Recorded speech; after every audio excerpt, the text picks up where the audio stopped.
Students, कैसे हो आप सभी। मैं हूं गुरदीप और ऑनलाइन स्टडी में आपका स्वागत है।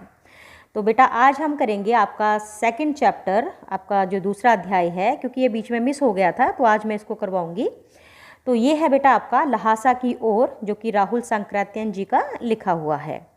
तो ये बेटा एक यात्रा वृतांत है। तो यात्रा वृतांत क्या होता है?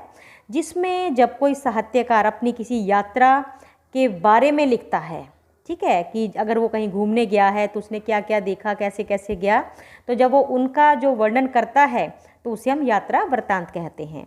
और राहुल सांकृत्यायन जी के बारे में अगर मैं बात करूं तो उनका जो मूल नाम था वो था केदार पांडे, लेकिन फिर उन्होंने श्रीलंका में जाकर उन्होंने बौद्ध धर्म ग्रहण किया और तब से उनका नाम जो है वो राहुल सांकृत्यायन पड़ गया। ये एक घुमक्कड़ प्रवृत्ति के इंसान थे और इन्हें घूमने में बहुत मज़ा आता था, अलग अलग जगहों पे जाना और रिस्क उठाने, ये इनकी प्रवृत्ति थी। तो घुमक्कड़ शास्त्र के नाम से इनकी एक बहुत ही फेमस रचना है।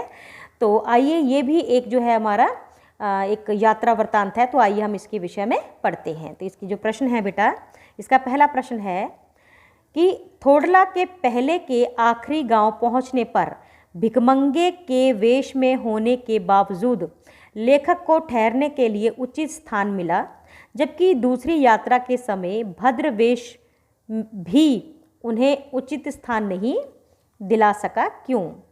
तो देखिए, जब वो थोडला के पहले गांव में वो रुके थे, उस वक्त उनका जो वेश था वो किसका था? वो एक भिखारी का वेश था और वहाँ पर उन्हें वहाँ रुकने के लिए जगह मिल गई थी। तो इसका रीज़न क्या था बेटा कि एक भिखारी का वेश होने के बावजूद भी उन्हें वो वहाँ पे रुकने के लिए जगह मिल गई? तो पहले तो बेटा मैं आपको बता दूं कि क्योंकि तिब्बत में उस वक्त भारतीयों का घूमना जो अलाउड नहीं था, उनको अनुमति नहीं थी, इसलिए उन्होंने भिखारियों का वेश बना रखा था। ठीक है, तो भिखारी बनने का तो ये कारण था। तो अब उनको भिखारी वेश में जगह क्यों मिल गई वहाँ पर? क्योंकि उनका एक दोस्त था सुमति, जो पहले भी वहाँ पर कई बार आ चुका था, तो उसके वहाँ पर दोस्त थे कई, तो इसी वजह से उसको, क्योंकि जान पहचान थी वहाँ पर, तो इसीलिए वहाँ पर उसको स्टे मिल गया वहाँ पर। लेकिन जब वो अगली जगह पे गए, दूसरे स्थान पर गए घूमने के लिए, तो वहाँ पर उन्होंने अच्छे कपड़े डाले हुए थे, फिर भी उनको वो जगह नहीं मिली। तो इसका रीज़न सिर्फ इतना था कि वहाँ पर लेखक की कोई जान पहचान नहीं थी, और दूसरा उस वहाँ के जो लोग थे वो ये समझते थे कि शाम को लोग नशा कर लेते हैं और इसलिए होश में नहीं रहते, इसलिए किसी नशेड़ी को अपने घर में ठहराना उचित नहीं है। तो उनको गांव की एक बहुत ही गरीब और सबसे जो गंदी झोपड़ी थी, वहाँ उन्होंने उस रात अपना डेरा बनाया। सेकंड क्वेश्चन है आपका, उस समय के तिब्बत में हथियार का कानून ना रहने के कारण यात्रियों को किस प्रकार का भय बना रहता था? देखिए, यात्रियों को ये डर लगा रहता था कि जो आतंकवादी हैं या जो डाकू हैं, कहीं वो उनको मार ना दें। ठीक है। तीसरा प्रश्न है आपका बेटा कि लेखक लडकोर के मार्ग में अपने साथियों से किस कारण पिछड़ गया था? तो जब वो लडकोर में यात्रा कर रहे थे बेटा स्थान पर, तो उनका जो घोड़ा था लेखक का, वो बहुत थक गया था और इस वजह से वो धीरे धीरे चल रहा था, और धीरे धीरे चलने के कारण वो अपने साथियों से बहुत ज़्यादा पीछे रह गए थे और रास्ता भटक गए थे। चौथा प्रश्न है आपका कि लेखक ने शेखर विहार में सुमति को उसके जजमानों के पास जाने से रोका, परंतु दूसरी बार रोकने का प्रयास क्यों नहीं किया?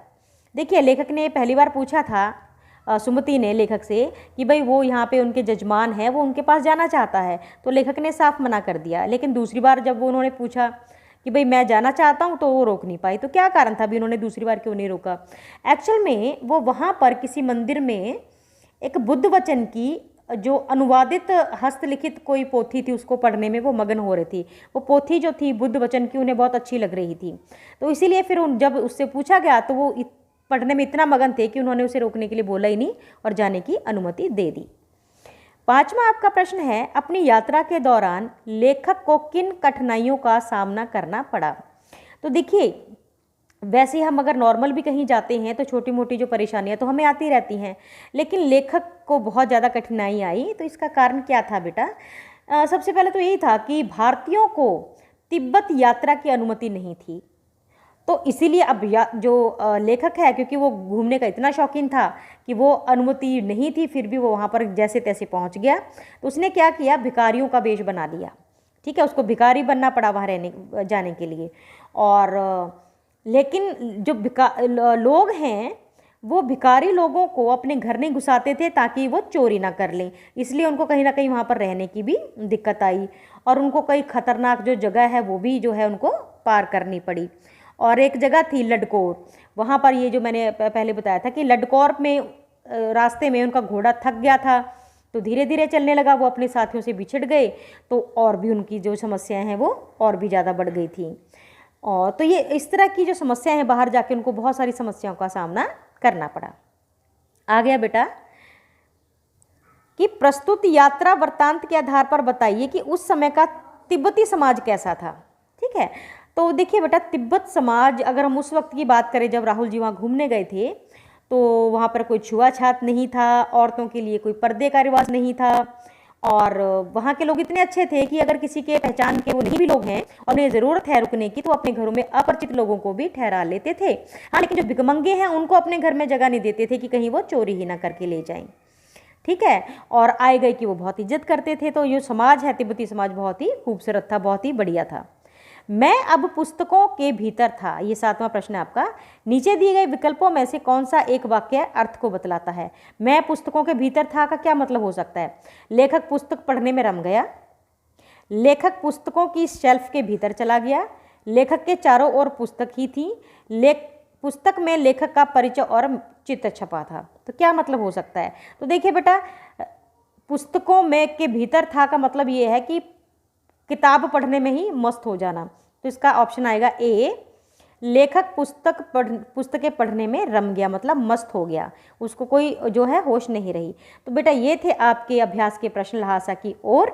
तो एक बार बेटा इसकी आपको PDF फाइल जो है वो भेज दी गई है, तो वो उसको आपने गौर से पढ़ना है। ये जो चैप्टर है आपका बहुत इंपॉर्टेंट है एग्ज़ाम की दृष्टि से भी, तो इसको आपने बहुत ही दिल से पढ़ना है। बड़ा मज़ेदार ये चैप्टर है। तो आज के लिए बस इतना ही बेटा। ये जो मैंने 7 क्वेश्चंस कराए हैं इनको आप अपनी जो फेयर कॉपी है उस पर आप करोगे। और अगर कोई आपको चीज़ समझ में नहीं लगती तो जैसे कि मैं हमेशा कहती हूँ कि मैं हमेशा आपके लिए अवेलेबल हूँ, आप मुझे कॉल कर सकते हो। और अगर आपकी कोई दुविधा है, आपकी कोई समस्या है समझने में, तो मैं आपकी जो समस्या है वो दूर करने का प्रयास करूँगी। तो आज के लिए बेटा बस इतना ही। धन्यवाद।